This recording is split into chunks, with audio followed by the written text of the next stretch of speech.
Hey, we're back. We're just doing a continuation on this walnut table with two leaves, and we're just going to be, this is going to be a multi-step process. So just give a once over. These two letter areas here on the main parts of the table, I got to shade them, bring them into this tone of color, and then I'm going to take this, that's going to be the same, and convert it to a more of a brown color. So that's the owner's request. And so we're going to go as close as possible. Now, when it comes to deciphering, as I've said, we have to do two separate processes here. We have to bring this surface to match these. Because of the fact that it's easier to bring everything to something all at once. And so in order to do that, we just have to in order to do that, we just have to do the right combination of colors.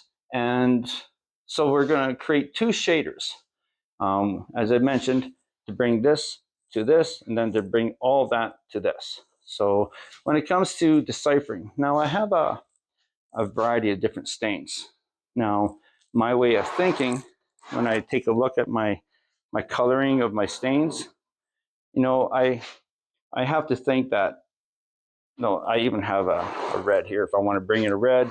And I have a gray brown, and it has some green hue to it. So I think this is what's going to be the second shader that I'm going to make.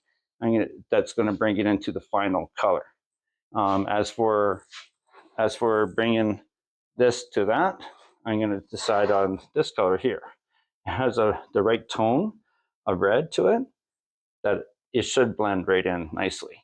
Now, these are just color tones, right? Because when I make my shader, I'm diluting it 50-50 as for lacquer thinner and stain.